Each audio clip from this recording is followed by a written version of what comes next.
Sobat Ngulik dimanapun kalian berada, bagaimana kabarnya semua? Semoga dalam keadaan sehat dan masih semangat menjalani aktivitas ya. Kembali lagi dengan Ngopi Podcast bersama aku Marika Maharani dan Aku Aditya Dewanto. sebagai host dari Manajemen 59 IPB University, kelompok 3 paralel 3 Manajemen Sumber Daya Manusia. Di episode kali ini, kita bakal bongkar fakta, berbagi cerita, dan pastinya ngobrol penuh inspirasi mengenai pengembangan karakter. Menarik banget kan? Nah, seperti nama podcast kita, yaitu Ngopi alias Ngobrol Penuh Inspirasi, tentunya bakal ada seseorang yang menginspirasi buat Sobat Ngulik semua. Penasaran nggak siapa tamunya? Pasti penasaran dong, Penasaran Dit. banget sih ini. Nah, daripada nunggu lama-lama, yuk langsung kita spill aja tamu kita yang spesial banget dan gak kalah menarik dari episode sebelumnya. Beliau bekerja di bidang digital marketing dari Barata Niroga, yaitu Kak Abdel Rahim Salabi. Halo Kak, gimana kabarnya hari ini? Halo Kak. Halo, halo. Alhamdulillah baik. Alhamdulillah. Kira-kira udah siap belum nih Kak buat sharing-sharing bareng aku dan sobat ngulik lainnya? Harus siap ya, karena excited juga nih saya untuk berbagi pada kalian. Oke Kak, nih karena Kak Abril udah kelihatan siap banget nih dan udah penuh semangat banget. Mungkin kita bisa langsung aja mulai kali ya Kak podcast kali ini Kak. Oke, Boleh. mungkin aku pengen tanya nih Kak, tujuan karir Kak Abril ini apakah sama dari dulu dan gimana cara dapetinnya sih Kak? Dan kayak persiapan apa yang Kak Abril lakuin dari kuliah, mungkin dari sebelum kuliah nih Kak, hingga kuliah dan pas kerja ini apa untuk bisa ada di posisi ini Kak? Oke. Boleh dong cerita gimana sih Kak? Ya, sebenarnya kalau misalnya dibilang persiapan dan lain-lain itu tentunya ini jauh banget dari linear pendidikan aku yaitu di manajemen hutan di Fakultas Kehutanan. Tentunya di bidang di Gimar ini aku juga baru-baru banget, maksudnya baru banget terjun langsung di dunia digital marketing yang dimana di situ saya juga mulai dari nol banget yang awalnya mungkin pengalaman saya itu lebih ke bidang media sosialnya ya, terutama di bagian Instagram. Saya juga awalnya memiliki sebuah akun yang apa ya, yang berfokus pada skill development atau self development gitu yang namanya bertumbuh dan official ya, sekarang masih ada. Terus lalu dipercaya untuk memegang beberapa akun jualan yang kayak akun sunat, akun jualan lain, jualan itu. Dan akhirnya pada suatu saat saya ketemu perusahaan yang bergerak di dunia digital marketing yang dimana menjual obat herbal seperti itu. Kalau misalnya dibilang persiapan saya sebelum kuliah dan lain itu mungkin enggak ya, karena ini saya juga baru banget tertarik dan juga saya juga baru banget untuk terjun langsung di dunia digital marketing ini. Mungkin itu. Oke Kak, berarti dari Kakak sendiri emang dari kuliah tuh udah sempat megang kayak akun-akun jualan kayak gitu ya Kak, untuk di bagian marketingnya gini ya Kak. Baru setelah itu bekerja secara profesional di bidang digital marketing saat ini ya Kak. Betul, seperti itu. Oke, mungkin Kak Abdel tuh pernah kerja di bidang apa aja sih Kak? Dan pasti kan di setiap jenjang atau di kategori kakak jenis pekerjaan yang ini, itu kan ada masalah-masalah ya Kak. Terus bagaimana cara Kak Abdel itu buat ngatasin dari berbagai masalah yang Kak Abdel lakuin itu Kak? Oke. Sebenarnya basic atau bukan basic ya, tapi lebih ke ketertarikan saya itu emang di dunia sosial media atau di dunia digital lah ya. Pertama saya waktu pas lebih cerita dikit ya. Pas aku COVID itu sempat bikin podcast, sempat bikin juga eh, ya akun-akun hiburan lah ya selama COVID. Jadi emang saya tuh eh, tertarik banget sama dunia digital dan juga media sosial karena fakta juga pengguna media sosial atau pengguna internet di Indonesia kan cukup banyak ya. Ada kalau nggak salah datanya sekitar berapa ratus juta gitu, 167 juta itu pengguna media sosial di Indonesia. Itu sangat banyak sekali dan juga market di Indonesia juga itu kan besar gitu untuk di dunia digitalnya. Berbicara mengenai masalah di bidang saya yaitu saya di advertising Facebook di mana berbeda ya, maksudnya ini saya cerita dikit masalah medsos FB, Meta, yang dimana ada Facebook dan juga Instagram, juga di bidang lain seperti TikTok dan juga marketplace itu beda-beda tantangan dan juga masalahnya gitu. Kalau misalnya di divisi saya sendiri di advertising Facebook itu lebih kepada kita harus dituntut kreatif, sekreatif mungkin dengan membuat banyak video, membuat banyak riset konten dan juga memilih audiens yang tepat gitu. Dan udah ketiga ini misal masalah ini bisa terpecahkan, itu trust dari konsumen itu biasanya larinya ke marketplace atau ke eh, toko hijau, toko oranye dan lain-lain lah ya yang marketplace itu. Jadi kami di sini sebenarnya challenging banget untuk para advertising di Facebook karena gimana caranya mereka itu membeli dan tertarik dengan video-video kami yang kami buat dan juga membeli dari Facebook itu sendiri gitu loh. Jadi nggak loncat dari kita ngiklanin di Facebook, kita jor-joran di Facebook, akhirnya mereka pada larinya ke marketplace atau ke TikTok dan lain sebagainya. Itu challenge banget buat kita di dunia digital marketing, terutama di divisi advertising Facebook.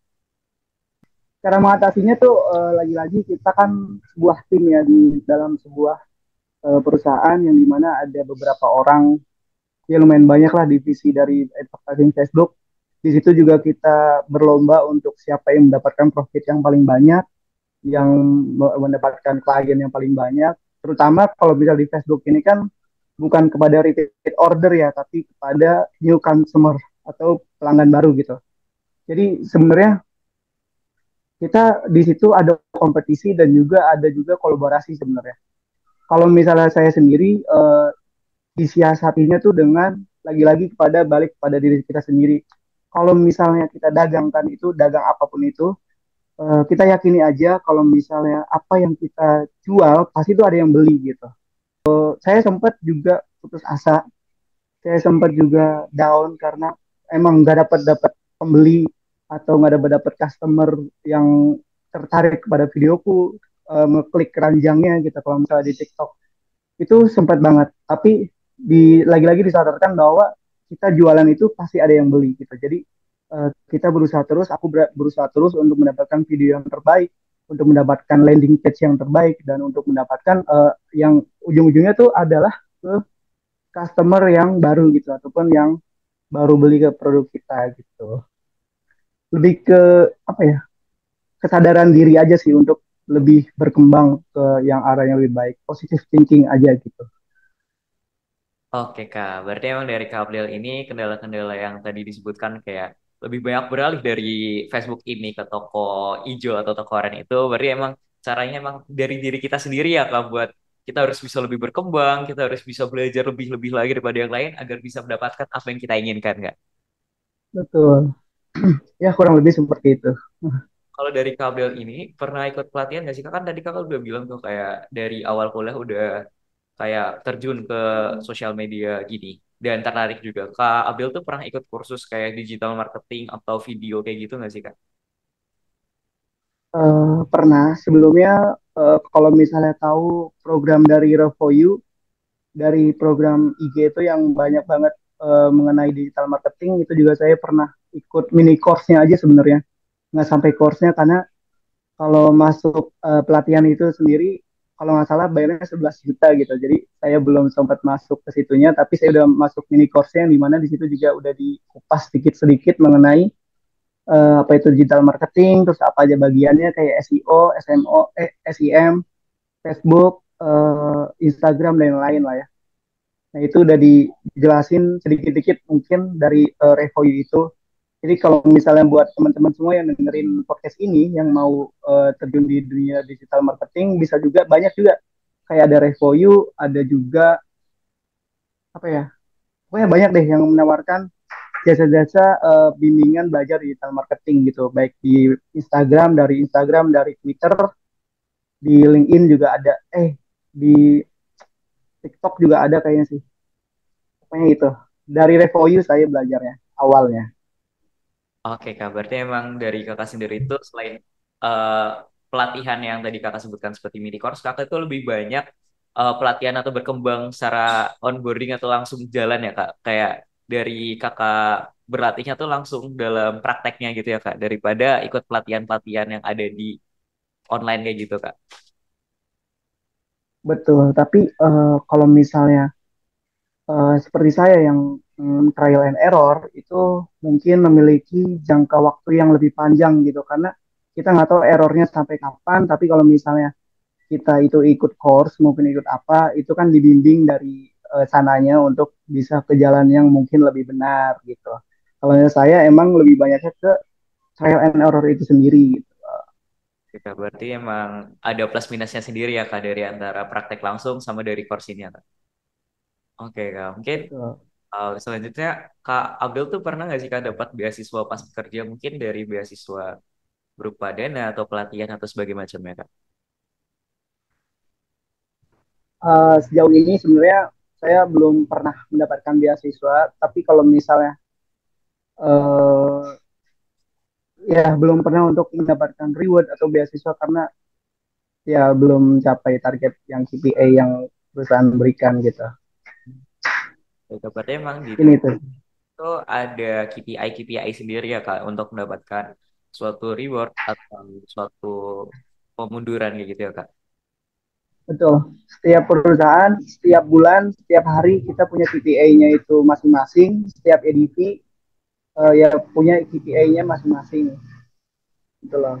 Oke, mungkin bicara tentang KPI nih Kak. Pasti di setiap perusahaan itu kan bisa ada mengenai promosi, demosi, bahkan resign atau mundur dari pekerjaan ini. Kalau misalnya di perusahaannya Kakak sendiri itu dan Kakak tuh pernah nggak sih Kak, misal dapat promosi atau sebagai macamnya Kak? Dan di perusahaan Kakak ada yang dapat promosi, demosi atau bahkan resign nggak Kak? Ya sebenarnya kalau misalnya saya sendiri kan di perusahaan ini baru sekitar 3 bulan, jadi belum ada promosi, belum ada ya semacamnya lah ya. Tapi yang teman-teman lain ada juga yang dari Facebook itu pindah ke marketplace yang mungkin karena eh, kinerja dia yang baik selama di Facebook atau jadi SPV Facebook, jadi SPV marketplace gitu. Tapi ada aja kayak gitu. Tapi itu juga kata temanku yang udah dapat peningkatan promosi itu, dia di challenge berapa ratus atau berapa ribu gitu, berapa ribu produk yang terjual dalam 1 bulannya. Pasti itu ada apa ya, ada tantangan sendiri untuk bisa eh, ke jenjang selanjutnya atau ke tingkatan yang lebih lanjut gitu loh. Jadi untuk saya sendiri selama ini belum sih, belum. Dan semoga bisa jadi Amin. SPV. Kalau misalnya tadi kan berarti dari perusahaan itu punya faktor-faktor sendiri ya Kak untuk misalnya promosi atau bahkan demosi. Mungkin Kakak bisa jelasin lebih detail lagi nih Kak kalau misalnya perusahaan Kakak tuh kayak faktor apa yang buat itu pekerja bisa promosi atau demosi itu Kak? Oke, sebenarnya eh, apa ya, aturan perusahaan belum banyak saya tahu, tapi cuma spill-spill dikit dari temen yang SPV itu. Kalau misalnya promosi itu biasanya nanti ada challenge per bulannya itu masuk. Selain KPI, KPI-nya itu masuk, tapi kita juga harus nyentuh profit yang diberikan oleh itu perusahaan. Misal profit bulan ini sekitar 300 juta satu EDV gitu. Itu kalau misalnya meningkat itu bisa dipromosikan ke, bisa SPV, bisa pindah tempat ke marketplace yang lebih gampang kalau misalnya kata saya. Tapi kalau misalnya demosi itu skill-skill dari uh, temen juga kurang tahu sih saya kalau misalnya demosi ya. Kalau misalnya promosi lebih ke apa ya, lebih ke promosi sih saya tahunya sih. Mohon maaf Pak, Iya kan nggak apa-apa. itu mungkin. Emang kan kita harus tahu dan punya target ke depannya Kak tentang promosi ini ya Kak. Betul, Ya, dengan promosi ini. promosinya gitu. Betul. Oh, berarti seperti yang Kak Abdul bilang tadi kan promosi itu lebih ke mencapai target dan profit ya Kak. Yang di Betul. perusahaan. Nah, tadi Kak Abdul juga menyinggung tentang bahwa dari Facebook advertising di kakak ini kan bekerja secara tim nih Kak. Mungkin Kakak bisa jelasin nih Kak, bagaimana Kak Abdul tuh bisa beda ini antara komunikasi dengan tim, kolega, dan mungkin dari atasan dan bawahan dari kakak ini Kak. Oke, sebenarnya komunikasi kepada berbeda orang tentu tentu beda ya. Kalau misalnya tentu mungkin semua orang juga tahu antara adab sama ya sopan santunan budaya timur yang kita junjung tinggi gitu. Tapi di perusahaan kita sebenarnya itu nggak banget terlalu jauh untuk masalah komunikasi, untuk terlalu masalah sopan santun. Yang penting kita punya sopan santun dan adab yang benar terhadap siapapun itu sebenarnya gapnya nggak terlalu jauh. Jadi kita mau berteman dengan atasan, dengan apapun itu kalau misalnya baik-baik aja juga enak-enak aja sih. Pokoknya kalau misalnya di dunia kerja mah kayak beda aja gitu. Kecuali sama bos yang bener-bener harus kita jaga banget untuk ininya gitu komunikasinya. Kalau misalnya yang sama sejawat sama yang atasan aja gitu, itu nggak terlalu gapnya nggak terlalu jauh lah. Jadi nggak terlalu harus gimana-gimana gitu kalau misalnya di kami. Oke. Intinya kita menjunjung sopan santun kita ya kepada Betul siapapun banget. dan kapan dimanapun itu. Oke kak, mungkin selanjutnya sih kak, kan kakak juga bekerja nih kak sebagai video apa? Tadi kan ada Facebook Facebook advertising yang ngerjainnya kayak video-video gitu Kak. Yang aku tahu sih kan aku kan orang awam ya. Karena pasti kalau buat buat editing video atau editing foto seperti itu kan pasti bakal pusing banget nih Kak. Baik itu mikirin ide, mikirin konsep dan sebagainya nih Kak. Kalau dari Kakak sendiri itu bagaimana sih Kak cara bagi waktu antara pekerjaan dan waktu pribadi nih Kak? Karena kan kita harus nge-manage stres kita buat jalanin suatu pekerjaan itu Kak. Mungkin bisa dijelasin Kak. Ya bener banget kalau misalnya tantangan kita di EDV itu sebenarnya tuh apa ya bikin video itu sebenarnya. Tapi sebenarnya tugas EDV itu nggak bikin video, tapi karena lain suatu hal, jadi kita harus bikin video sendiri, harus ngetek sendiri dan bikin ide sendiri yang gimana bisa nge-trigger, ngebuat orang itu membeli produk kita dan lain-lain. Masalah membagi waktu antara waktu lain, setengah lain dan juga waktu apa kita kerja. Sebenarnya kita kerja tuh nggak apa ya, nggak harus 8 jam per hari kan. Kadang kita juga dapat komentar, dapat message gitu dari pelanggan itu baik malam, baik apa itu harus kita ladenin juga gitu. Tapi setidaknya aku punya prinsip gini. Tapi kalau misalnya kerjaan itu belum selesai, itu harus kita selesaiin dulu. Tapi kalau misalnya kerjaan itu selesai, ya itu aku biasanya apa ya nyempetin waktu di hari Sabtu untuk itu benar-benar kosong, untuk itu benar-benar nggak ada tugas lagi buat saya untuk ngedit video, untuk ngedit landing page dan lain-lain. Nah, biasanya saya lebih ke arah healing ke alam sih. Aku lebih suka ke tempat-tempat alam gitu yang memanjakan mata, memanjakan pendengaran dan lain-lain. Karena di alam kan kita juga bisa mentadaburinya dan juga bisa bersyukur lah atas keindahan alam itu. Gitu. Oke Kak. Kejawab nggak kira-kira? Jauh banget Kak. Berarti emang sesuai banget ya Kak sama jurusan Kakak di manajemen hutan ya Pak, Kak, kalau nggak salah. Emang suka yang alam-alam banget nih Kak. Mungkin aku bisa lanjut nih Kak. Kali kan Kak Abdul Enggak. bilang cara nge-reach out dari pelanggan ya Kak. Bagaimana cara Kak Abdul itu bisa nge-reach out dari bikin video itu bisa bikin pelanggan itu eh, ter ingin membeli dari produk itu sih Kak. Gimana cara Kak Abdul buat nge-reach out pelanggan itu? Oke. Oh, sama seperti di video-video lain, mungkin di TikTok, mungkin di YouTube, mungkin di Instagram, di Facebook pun sama gitu.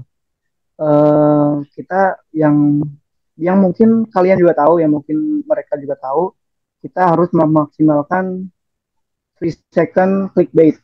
Nah, yang dimana 3 second clickbait ini mengacu pada apa yang membuat mereka tertarik gitu. Oke, misalnya, tapi di sini nih, kalau misalnya kita tuh perbedaan dari Facebook, dari TikTok, dari YouTube itu tentu adalah demografi umurnya. Demografi umur di mana di Facebook ini orang-orang yang lebih tua, orang-orang yang lebih berpengalaman itu ada di Facebook. ya kan? Karena anak muda pasti udah ngemain Facebook mungkin ya, kecuali untuk jualan di grup, untuk di apa, tapi anak muda lebih main di Instagram sama TikTok. Kita harus mengetahui apa yang orang tua suka, apa yang orang-orang Facebook suka dan mau gitu. Kayak misalnya clickbaitnya itu harus disesuaikan, thumbnailnya harus disesuaikan.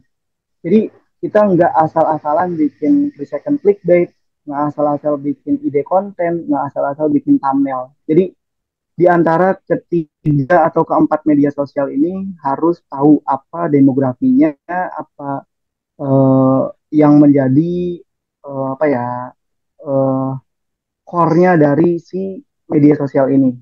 Kalau menurut aku itu yang membuat nge-reach penonton dan juga nggak lupa di terakhir itu biasanya ada call to action. Kan kalau misalnya struktur video itu kan ada 3 second clickbait, ada isu permasalahannya, ada solusinya, ada CTA, call to action untuk membelinya. Nah, kalau misalnya keempat ini dirasa menarik, udah menyentuh hati pembeli, itu pasti pembeli pun bakal ke kita gitu untuk membeli suatu produk atau untuk membeli suatu karya dari kita itu sendiri. Itu mungkin. Oke Kak, berarti eh, pakai metode-metode tersebut ya Kak untuk bisa nge-reach out hati pelanggan. Dan itu efektif Kak untuk misalnya Iya, nge-reach out pelanggan itu. Oke Kak. Dari Kakak sendiri ini ada sosok yang bisa ngubah mindset Kakak sih Kak sebagai sosok inspiratif dari yang Kakak idola ini Kak untuk bisa berkembang sejauh ini Kak. Sampai menjadi Kak Abel yang sekarang gitu Kak. Mungkin ini juga jadi pertanyaan terakhir dari kita ya Dit ya. Iya Kak. ya mungkin bukan seorang yang terkenal ya, bukan seorang yang terkenal, mungkin juga nggak banyak orang yang tahu gitu karena ini aku ngambil inspirasi atau motivasi ini dari adik aku sendiri gitu. Ya terlebih dari papaku tapi dari pade aku sendiri yang menjadi inspirasi aku. Sebenarnya inspirasi bisa bisa datang dari mana-mana, tapi yang paling penting itu kan menurut hmm, apa namanya aku lupa, Anthony Robbins itu adalah tindakannya. Sebanyak-banyak informasi untuk apa kalau misalnya kita tidak bertindakan. Nah, saya mengambil inspirasi itu dari Pak D saya yang di mana beliau seorang PNS yang banyak sekali ya menurut saya baik, menurut saya patut untuk dicontoh kehidupannya tentang dia, tentang beliau nggak ya tentang bagaimana mengelola ekonominya, bagaimana mengelola keluarganya, bagaimana mengelola persahabatan dengan teman-temannya, bagaimana dengan kepada tetangganya. Nah itu saya dapatkan waktu pas saya masih kuliah di Bogor dan sering bolak-balik Tangerang karena rumah kakek saya di Tangerang. Jadi saya mengambil inspirasi dari situ dan saya sangat apa ya sebagai benchmark apa namanya sebagai tolak ukur saya untuk kedepannya saya ya kurang lebih mau seperti itu bahkan mau lebih daripada itu gitu. Ini bukan seorang yang terkenal tapi kalau orang yang terkenal saya belum dapat untuk orang yang terkenal Itu bisa dari seperti mana itu. aja, Kak. Nggak harus orang terkenal. Orang-orang terdekat kita juga bisa menjadi inspirasi. Bener banget. Ya benar banget itu Kak. Karena inspirasiku juga dari orang terdekatku sendiri, Iya. bukan dari orang-orang tertentu itu. Bener, oke. Sobat Ngulik, gak kerasa ya, udah lama banget nih kita ngobrol-ngobrol sama Kak Abdel. Kita juga udah dapet banyak ilmu dan insight baru yang tentunya bermanfaat buat kita semua. Mulai dari tujuan karir dan cara mendapatkannya, kendala saat bekerja, dan masih banyak lagi yang udah Kak Abdel share ke aku dan Sobat Ngulik semua. Terakhir nih, ada nggak sih Kak pesan atau motivasi atau saran gitu yang pengen Kak Abdel sampein ke Sobat Ngulik yang juga tertarik untuk menjadi mahasiswa berprestasi? Oke, aduh sebenarnya berat juga ya dibilang aku mahasiswa berprestasi. Tapi oke buat semuanya yang mendengarkan podcast ini, apa ya? Siapa dirimu yang sekarang pada saat dunia kerja itu ya berbeda banget lah. Pokoknya jangan ego, jangan kekeh dengan uh, boleh boleh kita harus linear dengan pendidikan boleh. Tapi kalau misalnya hal itu bertentangan dengan keadaan, pasti apa ya? Aku pernah bikin quotes segini di akun aku di Bertumbuh. Tuh kenapa sih kita dibiarkan bermimpi setinggi langit tapi dibenturkan dengan realita? Hmm, gitu. Mungkin kalian juga punya mimpi tinggi, aku juga punya mimpi tinggi, tapi kadang harus realita harus membenturkan kita dan dimanapun kita berada saat itu yang paling ditentukan adalah tanggung jawab kita. Dimanapun posisi kalian saat ini untuk meraih masa depan, raihlah dengan semangat, dengan gigih, jangan putus asa. Pasti ada jalannya, pasti apa yang kalian impikan, kata Bung Karno, mimpilah setinggi langit, maka engkau kalau misalnya jatuh akan jatuh di antara bintang-bintang. Tapi kalau misalnya sudah apa ya, ingin masuk ke dunia kerja, itu kembali lagi kepada prinsip kalian dan juga apa yang kalian cita-citakan dan apa yang orang tua restui gitu. Tentunya kita harus bisa belajar juga mengenai apa ya, kalau ini panjang ya bahasanya ya, tapi mengenai apa yang kita yakini ini menjadi sesuatu yang bermanfaat bagi sekitar. Pokoknya apa yang kita yakini. Aku nggak menekankan kita harus menjadi orang seperti apa. Maksudnya mau jadi apa namanya? Apa tuh? Sebuah isme yang gimana caranya aku bisa membuat berdampak kepada orang banyak gitu. Nggak harus kayak gitu. Tapi apa yang kamu yakini, apa yang kamu cita-citakan, baik itu gimana pun pasti itu baik gitu. Pokoknya semangat terus buat kalian, jadilah yang terbaik, eh, jadilah kebanggaan orang tua itu paling penting. Iya, Dan keren. jadilah diri sendiri. Oke, siap Kak. Terima kasih banyak ya Kak karena sudah bersedia buat sharing di podcast kita kali ini. Dan tak lupa terima kasih juga kepada Shuri yang sudah mendukung kita dengan mikrofon yang sangat bagus yaitu MV7 dan juga headphone yang nggak kalah keren yaitu SHR HR H 440 sehingga membantu kualitas podcast kita menjadi lebih baik. Dan aku mau ngingetin nih buat Sobat Ngulik, jangan lupa buat follow dan dengerin podcast Future Star IPB di Spotify yang berisi banyak inspirasi dan juga manfaat. Tapi bagi Sobat Ngulik yang nggak punya Spotify, jangan berkecil hati dulu karena Sobat Ngulik juga bisa nonton Ngopi Podcast di YouTube Center of Management dan pastinya jangan lupa untuk like, comment, dan subscribe. Aku Malika Maharani dan Aku Aditya Dewanto. pamit Pamit undur undur diri diri and and see see you you in in the the next next podcast. podcast. Dadah. Dadah. Terima kasih Terima banyak, kasih Kak banyak, Kak Den. Den. Selamat jadi Atas Terima narasumber. waktunya. kasih. Terima kasih untuk Sobat Ngulik yang udah ngedengerin Ngopi Podcast kali ini. Dan jangan lupa untuk tetap stay tune di Ngobrol Penuh Inspirasi selanjutnya. Bye-bye!